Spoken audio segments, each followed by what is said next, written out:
Hello, everyone, and thank you for attending today's webinar, sponsored by Qualcomm. Before we begin, I wanted to cover a few housekeeping items. On the left-hand side of your screen is the Q&A. If you have any questions during the webcast, you can type your question into the Q&A box and submit your questions to our speakers. All questions will be saved, so if we don't get to answer you, we may follow up via email. At the bottom of your audience console are multiple application widgets you can use. If you have any technical difficulties, please click on the yellow Help widget. Here you can find answers to common questions. A copy of today's slide deck is available for download in the green Resource List widget. Towards the end of today's presentation, we'll ask you for your feedback. A survey will pop open on your screen and will only take 1 minute to complete. Your feedback is extremely helpful. An on-demand version of the webcast will be available about 1 day after the event and can be accessed using the same audience link that was sent to you earlier today. I would now like to turn the event over to Heavy Reading's Principal Analyst Mobile Networks and 5G, Gabriel Brown. Gabe? Thank you, operator, and hello, everybody. Welcome to today's webinar on exceeding expectations in 5G mmWave. Thank you for coming. It's terrific to have you with us. Today's session, as you can see, is about 5G mmWave with reference to fixed wireless broadband services. In particular, we'll look at the question of range, because link distance is, of course, very important to network design and to the economics of fixed wireless systems, and therefore also to the customer experience. In a series of tests with service providers in Europe, North America, and Australia, Qualcomm and Casa Systems, today's sponsors, have demonstrated extended range mmWave in a number of fixed wireless scenarios, up to 7 kilometers, around about 4 miles in one case. And so in this webinar, we're going to be discussing how these tests were carried out, where 5G mmWave limitations exist and how they can be addressed, what extended range means for operators as they plan and deploy these networks, and then critically, the importance of the CPE type, the customer premise equipment, and its installation.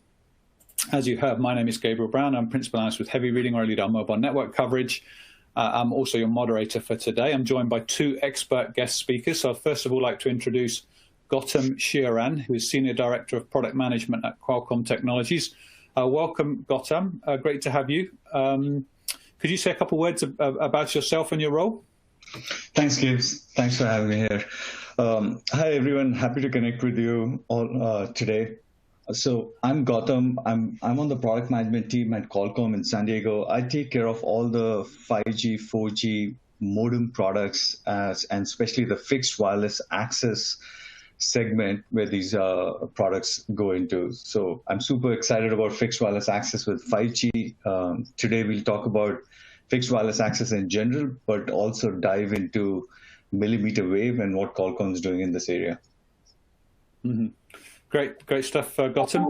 And then I'd like to introduce Peter Lewis, who is Technical Director for Europe at Casa Access Devices. Welcome, Peter. Could you say a couple of words about your role there?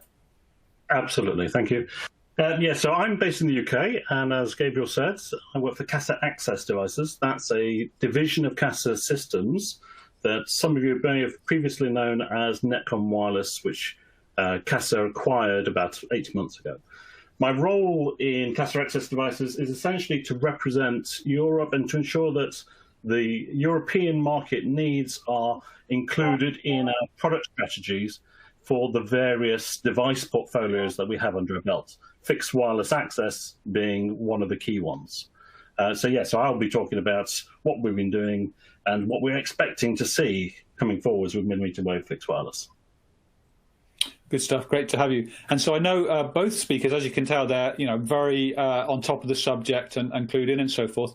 I know they're also both very open to taking audience questions. We have some time built in.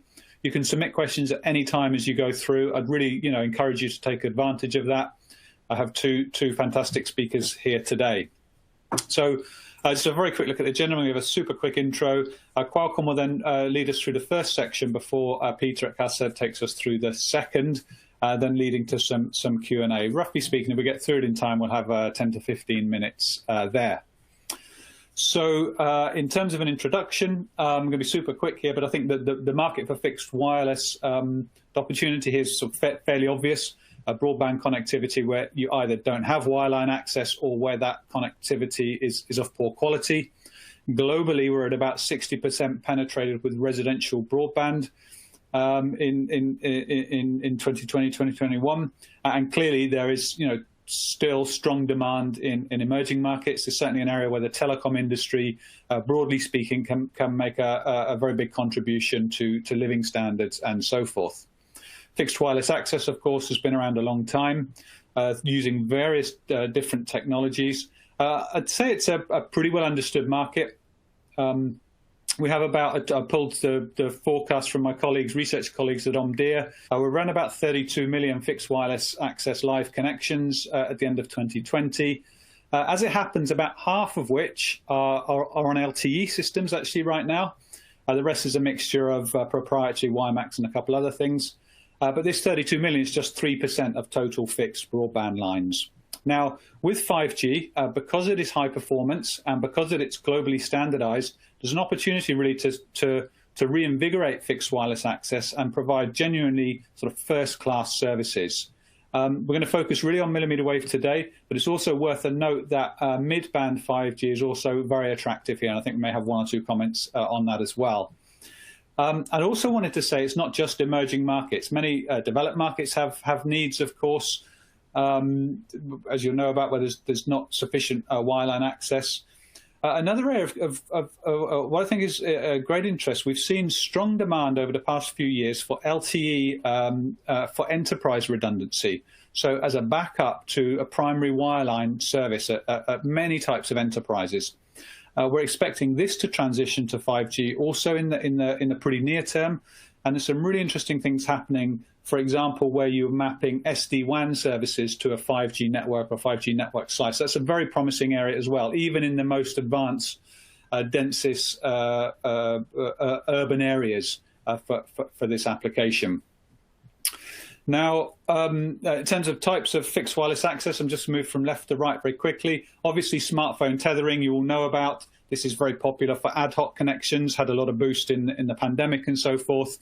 As we move to the middle, we have these sort of indoor CPEs or Wi-Fi hotspots. Again, most people will be familiar with them. You can move them around nomadically. These are good solutions, especially good in cities where you have a good, dense network and not too many competing users. And then it's really, when you move to the right of the chart here, we start getting solutions that are purpose-designed for residential and small business fixed broadband. This is where the opportunity lies to provide really, really good service, competitive with wireline in many cases.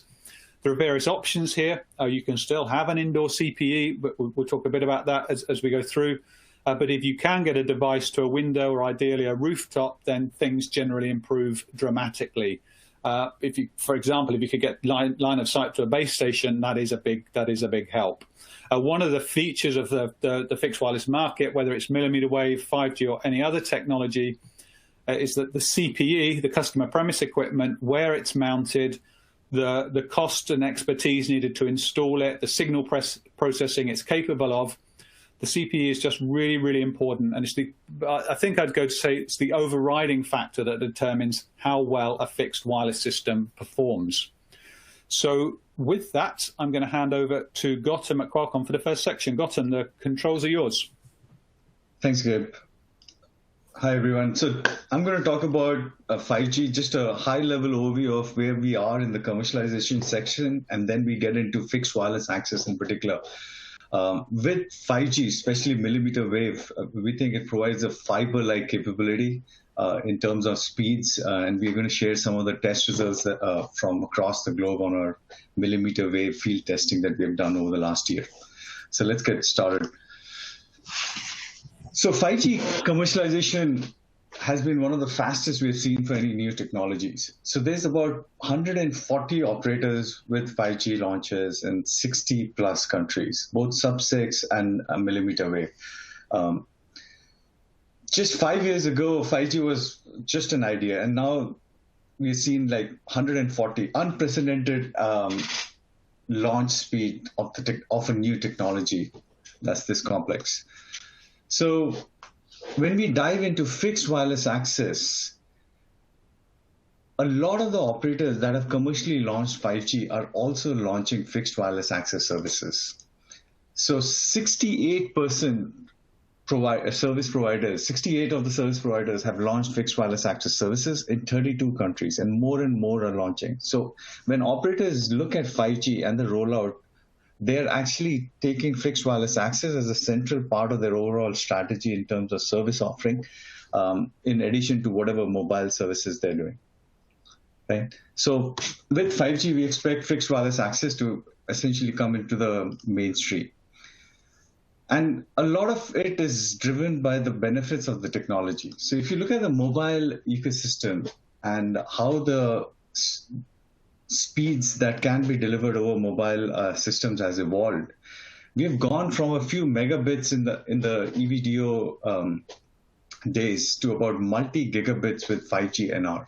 So with the latest 5G NR devices from Qualcomm, we can do more than 7 gigabits of speeds on 5G. This provides a lot of opportunity to provide multi-gigabit service to multiple users in a deployed area. Right.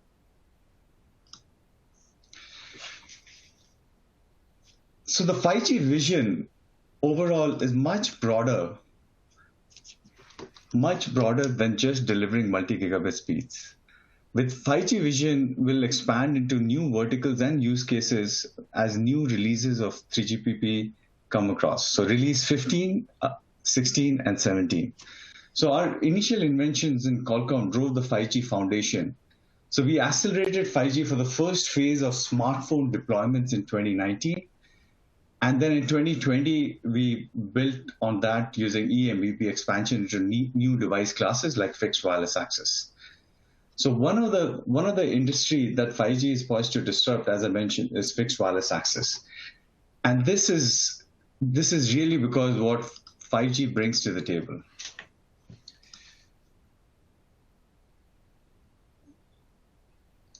First, Gabe touched on this briefly. So 5G is essentially a global unified platform. It's one standard that's adopted globally, both by operators, infra vendors, device makers. There's a huge ecosystem of devices that is available to provide different kinds of services. 5G enables access to new spectrum that is just starting to come online.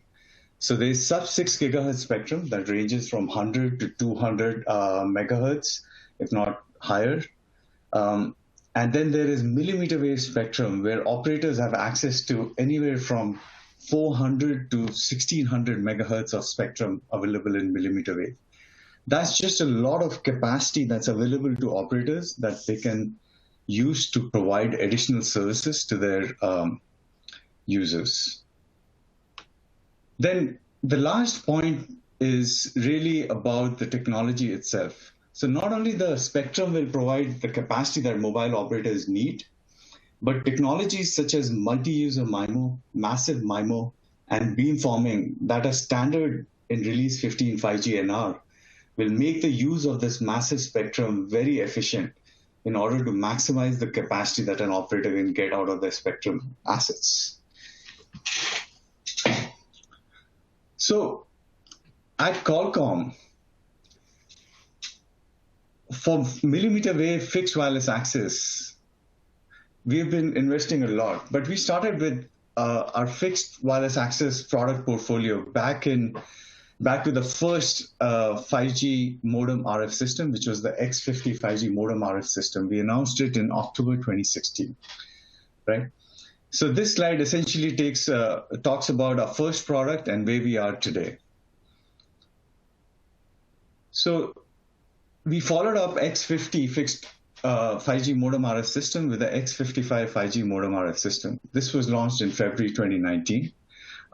Along with this, we also introduced new QTM modules, QTM 525 handset millimeter wave modules.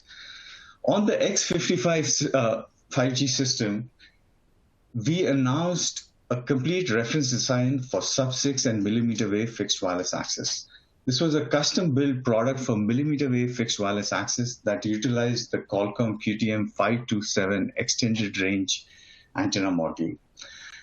This module is the one we have been using across the globe in testing, and we have demonstrated that it can stretch millimeter wave to about 7 kilometers, delivering gigabit speeds.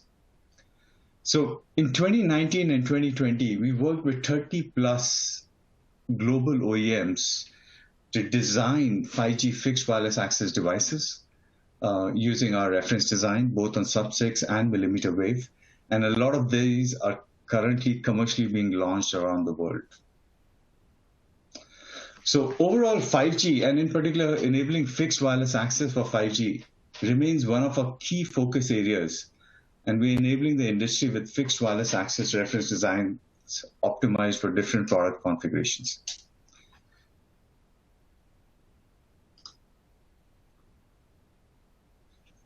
So back in 2020, about a year back, we started testing a 5G mmWave fixed wireless access platform in actual field deployments. So this was one of our first tests we had done with Casa Systems and Ericsson in Australia.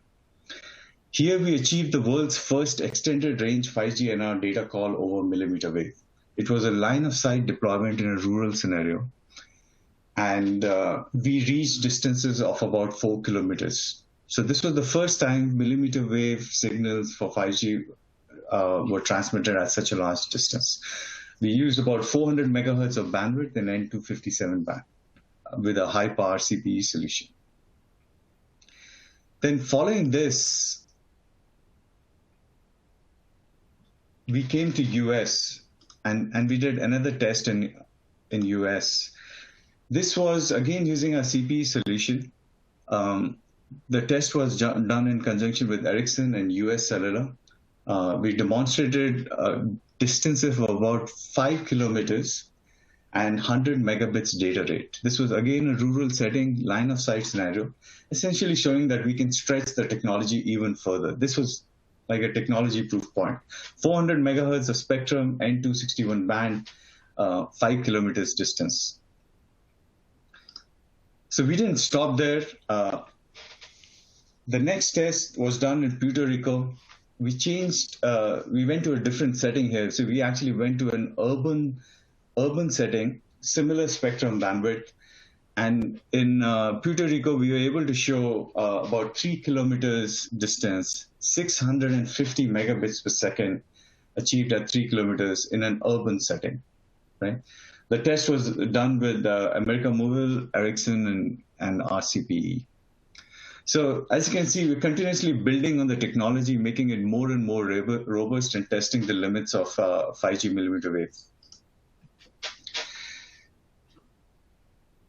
Following that, towards the end of last year, we went to Italy, where we did a couple of field testing. The field testing was done with TIM, where we demonstrated more than 6 kilometers distance and about 1 gigabits per second peak rates. And Italy is one of the countries that's leading in mmWave 5G deployment for fixed wireless access services. So we worked also with Fastweb locally to commercially launch fixed wireless access services with mmWave.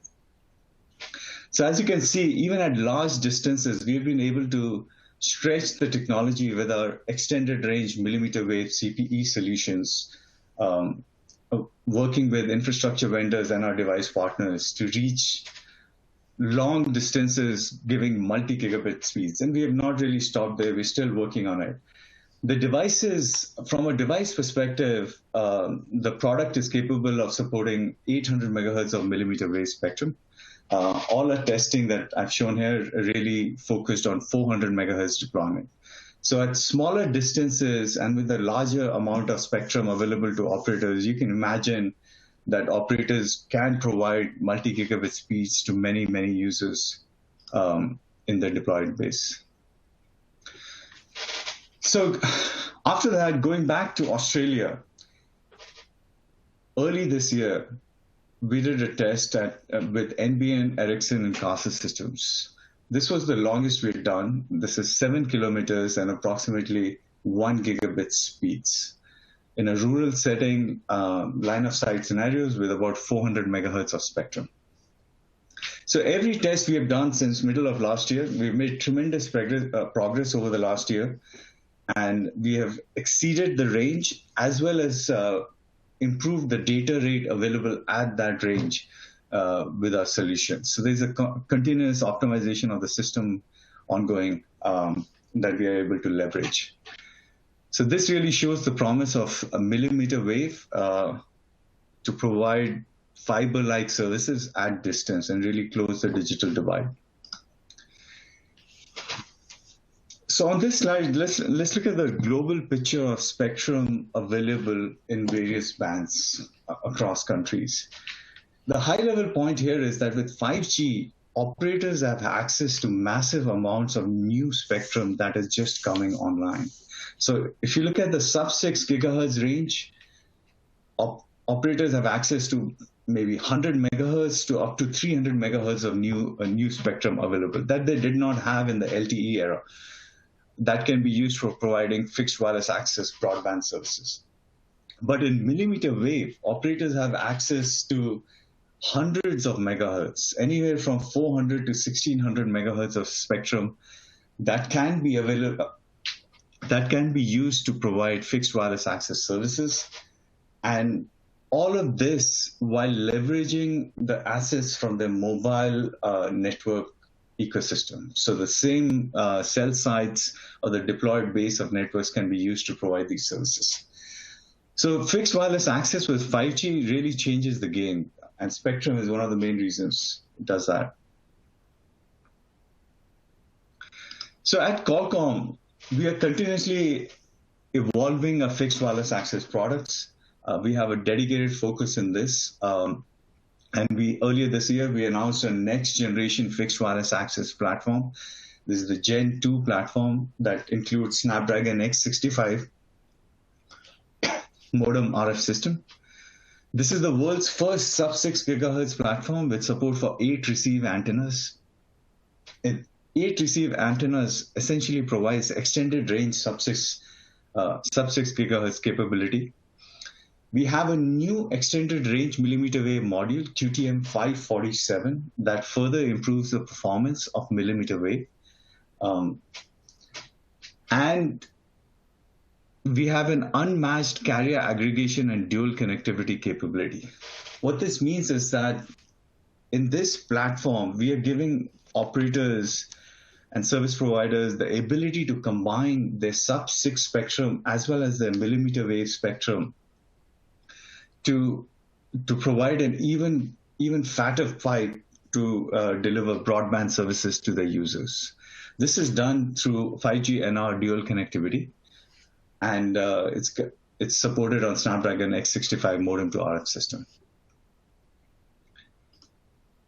So just a couple of points on sub-6 gigahertz. So mmWave provides excellent capacity range. I think we have already demonstrated that. So I think it's okay. So on sub-6 gigahertz, in addition to mmWave, what we are launching is an 8 receive antenna solution, which is the world's first extended range solution. This solution essentially provides improved coverage and capacity for users.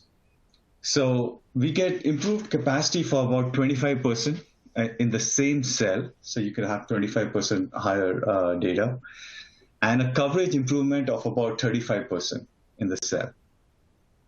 And we can, on SDX65 modem RF system, Snapdragon X65, we'll be able to use both 8 receive antenna solution for sub-6 as well as dual connectivity for sub-6 and mmWave, providing operators flexibility in combining the entire spectrum assets to provide extended range fixed wireless access services.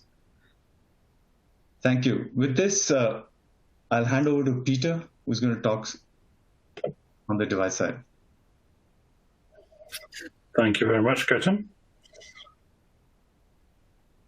Right, there's my slide. Right, so fixed wireless, what's been happening? Well, it's actually been quite an exciting time the past couple of years. Clearly, as Gautam's mentioned, we've been introducing 5G, we've been introducing new frequency bands, some of them with very large amounts of spectrum, But we've also, with the spectrum, we've also been getting new licensing schemes as well. So not just the traditional national licenses, but regional licenses, which also then allows new regional providers to appear. But it'd be amiss if I didn't mention the word COVID. Obviously, COVID has impacted us all professionally and personally. And what COVID has done is essentially is amplified the already trending focus on the digital divide. The desire to turn off copper networks where they had poor broadband performance. The initiatives taken by governments to subsidize broadband connectivity for uneconomic areas. And in such a situation where in these uneconomic areas, fixed wireless plays a very important potential solution. And on top of this, as Gabriel's mentioned, we've seen growth in connections, fixed wireless connections. And with that growth in the connections, we've seen an evolution of the service offering. So we've seen a focus of moving from best effort services to SLA-based services, which are akin to the fixed type services that people buy today. And to support that evolution from best effort to SLA-based, we've seen a focus on the device and where the device is. So moving devices from indoor to outdoor. And that moving of indoor to outdoor is not just about SLA, it's also partly related to the 5G introduction and new frequency bands, typically higher frequency bands. So there's been a lot going on. So what does 5G bring to fixed wireless? Well, Gautam's mentioned, we've got new spectrum in very large carriers, we've got new antenna techniques such as massive MIMO, beamforming, and together they drive the top line speeds, but also the total cell capacity. So you can offer not only a high speed to one user, you can offer a high speed to lots of users at the same time. And then, of course, 5G, there's always talk about low latency. And yes, over a public network, we have slightly lower latency. It may not be as good as you can get in a private networking scenario. But with those speeds, the lower latency and the capacity, what we actually start to see is 5G fixed wireless access being able to provide a service to the end user that's very, very similar to the services that they're buying over a fiber to the home connection. So essentially, fixed wireless becomes a fiber extension solution. So it could be providing a permanent connection where that fiber just isn't quite reaching, or it could be providing a temporary connection whilst you're waiting for the glass to be deployed. So like I said, it's now part of the fiber toolkit. And then I think also Gabriel mentioned we've got the focus on enterprise. So we're seeing 5G fixed wireless not only being there to provide internet connectivity for people to watch Netflix, etc., or send their PowerPoints when they're working from home, but it's also being used as enterprises for backhaul. So it could be used in the telecom networks themselves for backhauling small cells, or providing a shared connection to an apartment block, a multi-dwelling unit, or providing broadband connectivity to some remote critical assets for an enterprise. And that could be the primary connection, or as Gabriel's also mentioned, it could be a backup connection. So there's a lot of more focus as the capabilities of 5G are introduced and the coverage, obviously, of the networks increases. Now, within 5G millimeter wave, everybody always, I think they've already got some questions in the chat. Standalone, non-standalone mode. What's happening there? So at the moment, all the 5G millimeter wave deployments are in non-standalone mode, using an LTE anchor band. Now, midway of next year onwards, we expect to see standalone 5G mode. But the one thing to understand here is that we do expect to see these units using a anchor band still. So, but it'll be a 5G anchor band. So this will be a configuration what we call NR dual connectivity. Okay. That anchor band is key for the uplink and the coverage. As we move to standalone mode and there's no reliance on legacy LTE and legacy LTE core networks, etc., and we've got this introduction of these new licensing schemes in some countries for regional operators, this is where we will expect to see new disruptors come into the play as well. You know, giving the mobile operators and the fixed operators a run for their money. Okay, so millimeter wave. Many of you will have heard a lot of stories about millimeter wave and the RF challenges that it poses. You'll have heard about sort of its free space path loss challenge, and they'll talk about it not traveling very far. And it is true that if you take an amount of spectrum at sub-6 and the same amount of spectrum in millimeter wave, so you're comparing this like for like, the same power levels, you're trying to look at the same end user service, then clearly the millimeter wave will provide a short, it will be provisioned with a shorter distance. And over the past few years, you'll have heard everybody talking about millimeter wave at being 200 to 300 meters service. Okay, you'll have also heard about millimeter wave and attenuation losses and traveling through foliage or fog, etc., or going through windows. And it's true, it is impacted. And you'll have people question, how reliable a service could be if it's reliant upon such a frequency as millimeter wave. And it can seem quite daunting to use millimeter wave. But millimeter wave has some advantages. So what you get from millimeter wave, you get a small wavelength. You get the ability to have smaller size radios or to cram more antennas together. You can have higher order massive MIMO radios, which provide even greater capacity. You can serve more users. You can have more spatially separated beams. And we expect to see a lot of innovation in the way that the networks are built and the products within those networks, whether that's macro cells and small cells or integrated access backhaul cells. And then we've got the behavior of millimeter wave with its reflections. It's highly reflective. It's also unpredictable in the way it reflects. It's highly reliant upon the texture of the surface that it's reflecting off. So, you might think, all walls look the same, but the paint that you use will have a different texture and it'll reflect in a different way. But the interesting thing is, real-life experience of millimeter wave 5G is shown that even after successive reflections, it's still reaching around blind corners and providing coverage where you would least expect it. Of course, the signal level is lower after these reflections, but it's reaching areas that people thought it wouldn't. And then, of course, lastly, you've got the amount of spectrum. So if we look at 5G and sub-6, there's a big focus on 3.5 gigahertz at the moment, where carriers look to have 100 megahertz. The ideal would be 100 megahertz of 3.5 gigahertz. But when we talk about millimeter wave, we're talking 800 megahertz. Significantly different. Okay, and over time, this may well increase. There'll be more bands coming out online as well. So when you start comparing apples for apples, the same amount of spectrum, the same power, etc., well, unfortunately, this isn't the same. Millimeter wave is different.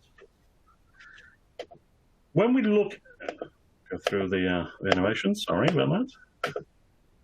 When we look at the device, we can offset some of the propagation and attenuation behavior by looking at how we design the device. Until today, all the millimeter wave fixed wireless access CPE have been essentially very similar to millimeter wave handsets. They've all used a small number of antenna elements, and they've all conformed to the 3GPP millimeter wave power class 3 definition.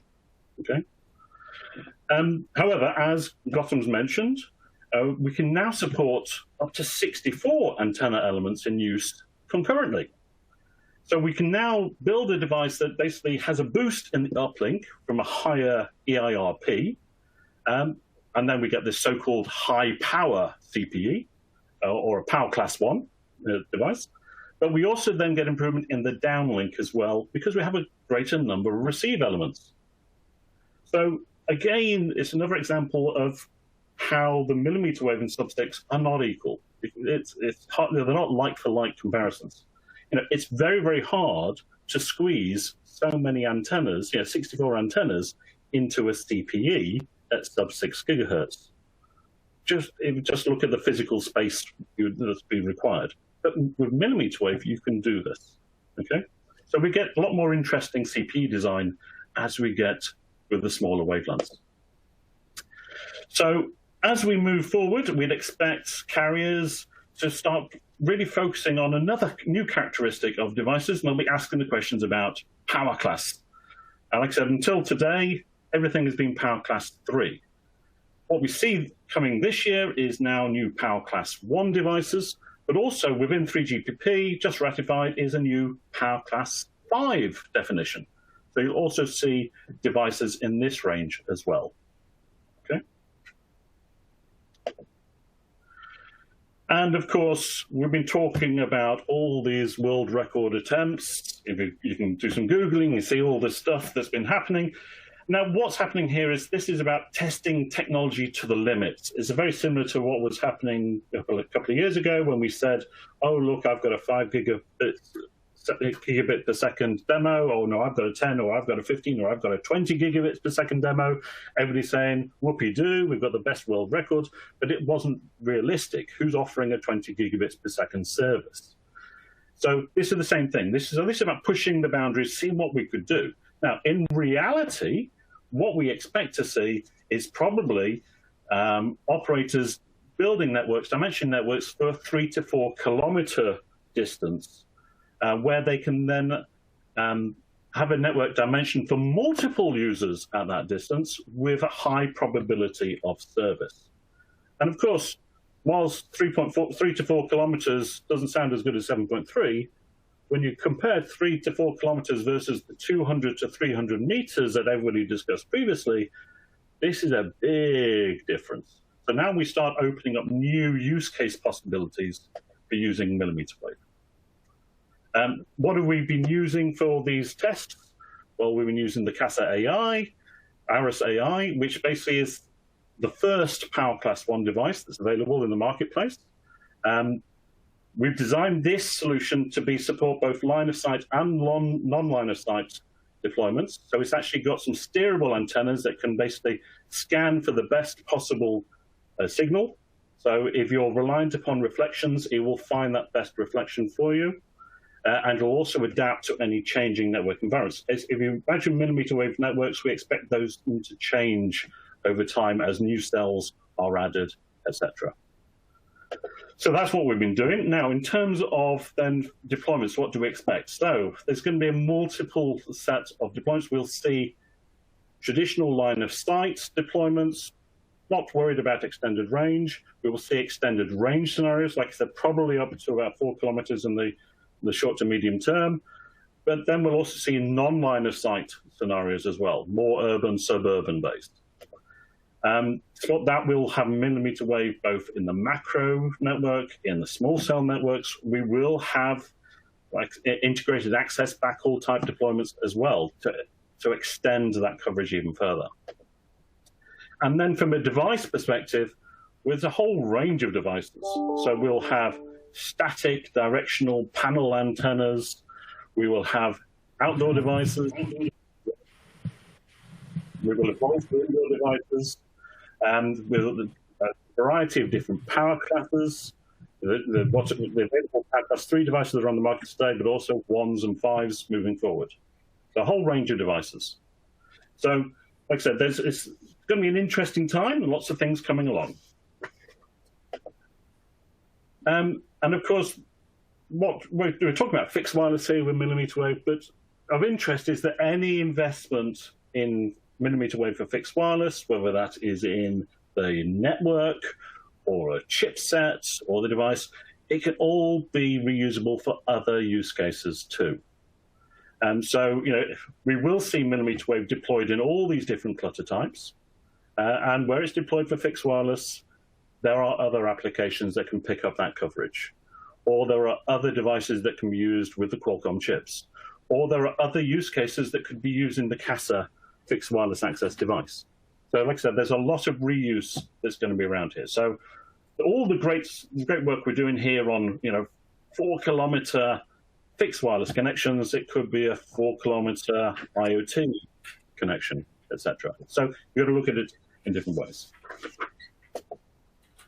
Right, so I'll just wrap up. Of course, what we're talking about within Casa is the fixed wireless access 5G portfolio.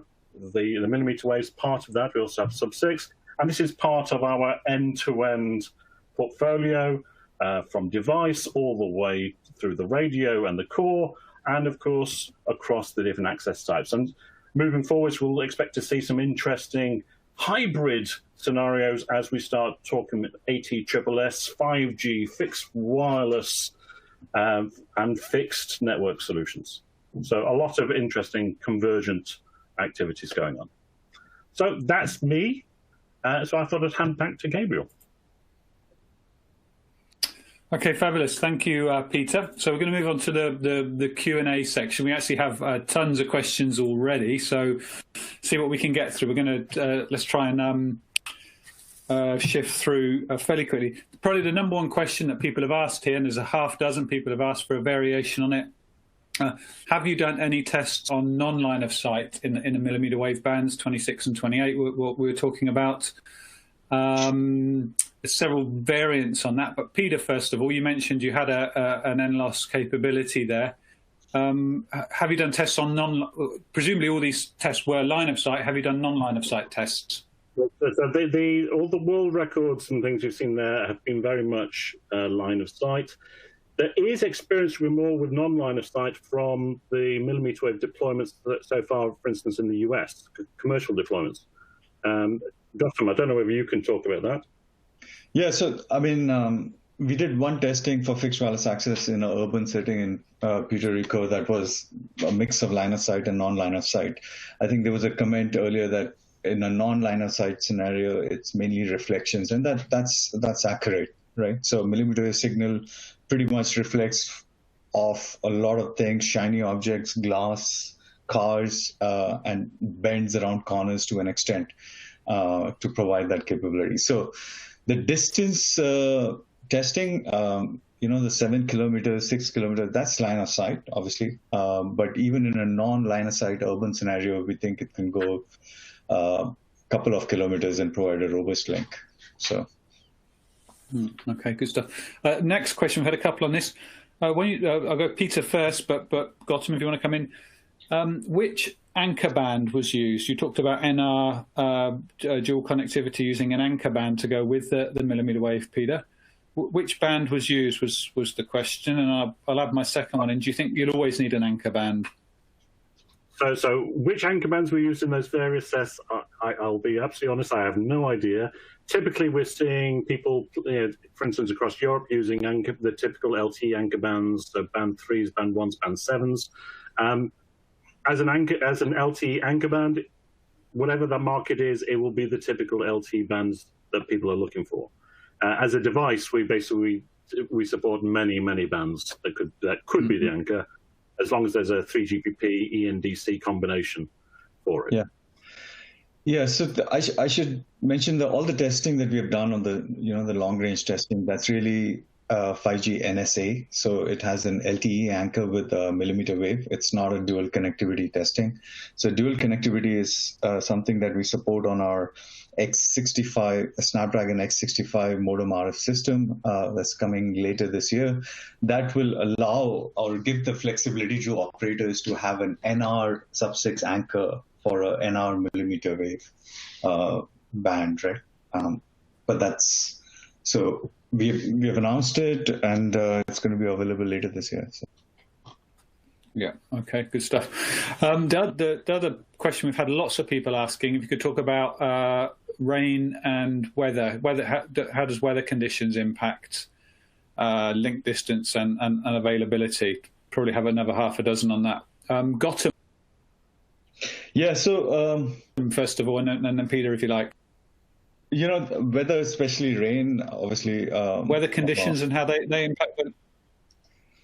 Yeah, so I think rain especially does impact mmWave signals.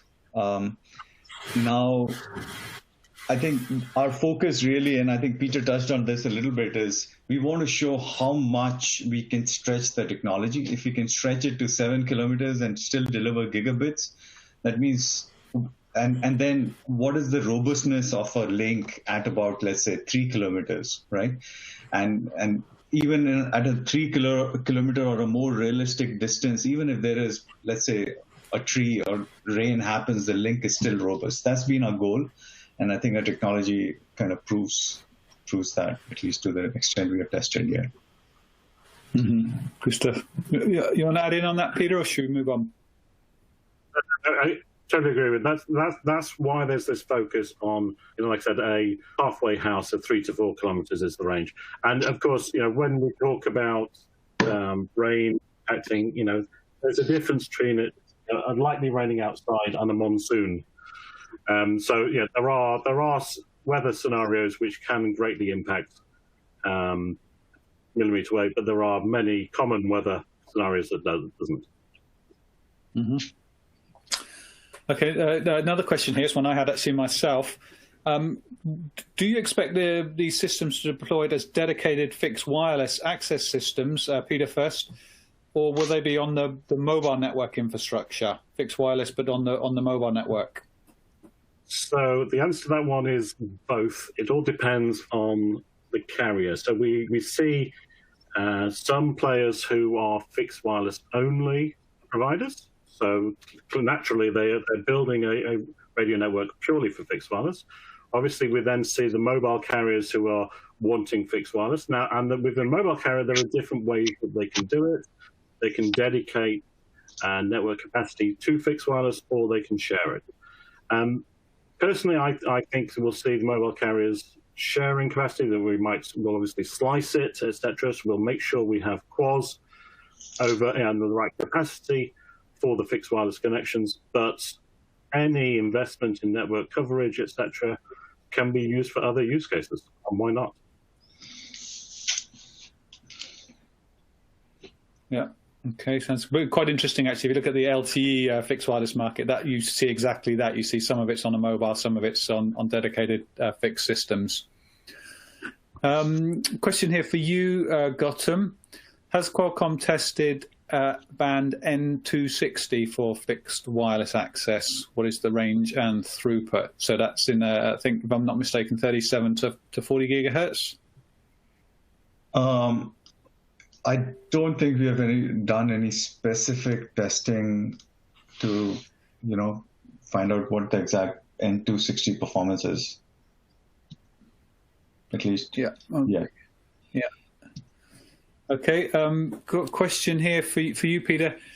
If a high power CPU is required, which I think you talked about with your different power classes there, does that have any impact on the self-install requirement? So when we start talking about high power, then of course we need to take into account permissible exposure limits, etc. We're starting, from a Casa point of view, we're starting with outdoor professional install units, but we will be looking at indoor self-install units, or even maybe outdoor self-install units. And when we talk self-install, we then obviously need to look at those health and safety permissible exposure limits as well. We have solutions to get around those. But yeah, at the moment, we're starting on the outdoor devices as the marketplace. Mm-hmm. Mm-hmm. Mm-hmm. Good stuff. Question for you here, Gautam. You may not want to take this, but I'm going to ask you, give you the chance anyway, but it's sort of product related. The question is, are the 8x8 CPE you talked about available now in the market? If not, when will they be? Appreciate you may not be at liberty to discuss, but if you are. Again, this is something that's coming on our Snapdragon X65 platform. So later this year into next year, you should start seeing some products being advertised with this capability. It's not currently in the market. But without sort of being definite about it, it sounds like it's fairly imminent, most likely. Yeah. So our platform, I think we announced, it's already sampling to our partners in the like Casa and others in the industry who are starting to build devices with it, but commercialization is going to be in 2022. Okay. A question for you, Peter. We can push your chart back if we need it. I'm just going to read it out. What is the power spec differences between PC3 and 1? I think you also have power class 5 as well. I'm just going to push your chart up as well in case that helps people. What we're talking about is an ERP around, so these are the 3GPP numbers are on the chart here. So when we're talking about a PC1 device from Casa, we're talking about 45 dBm EIRP min. So, compared to a handset or the existing fixed wireless CPEs of 23 dBm, like I said, so we're going up to about 45. So these are on this slide is the 3GPP definition. Yeah, okay, that's pretty significant, right? That difference there. Okay, we didn't talk about this at all, but it's an interesting question. Who shall I go first? I'll try Gautam first, and Peter, if you want. Can IAB help with fixed wireless access deployment? So IAB stands for Integrated Access and Backhaul. There's obviously been talk about it for mmWave coverage extension. Is this something you would be useful in FWA scenarios? Gautam at Qualcomm first. I think when we talk about FWA that we talked about today is really on the device side story. So really a fixed wireless access CPE that's sitting in someone's house, providing a broadband connection to that particular user.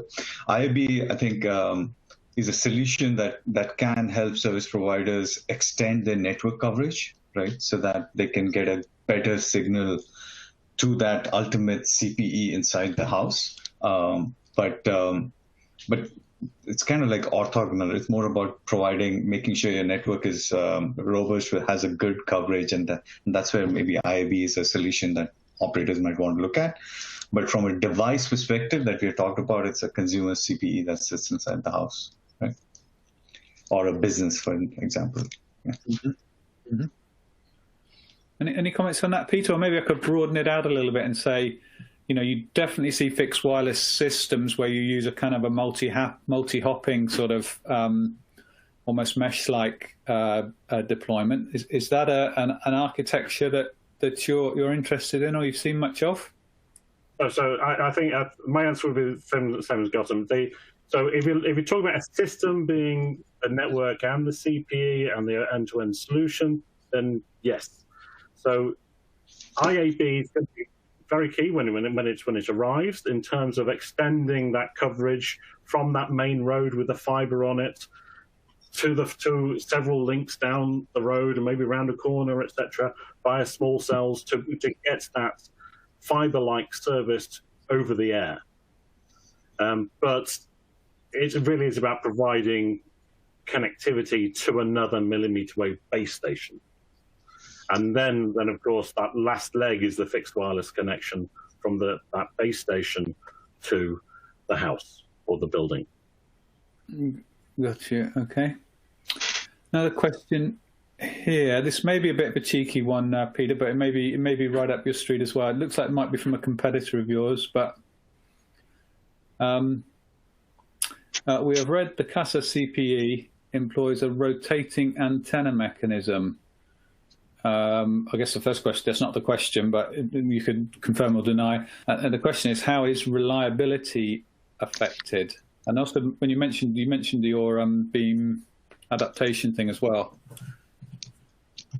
So yes, we have some novel solutions with rotation of the antenna modules and the antenna arrays is in there. Yes, it is not permanently spinning. It is not a fan that is spinning continuously.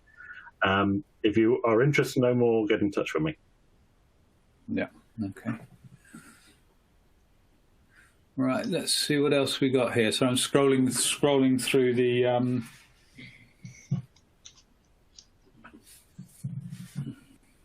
questions.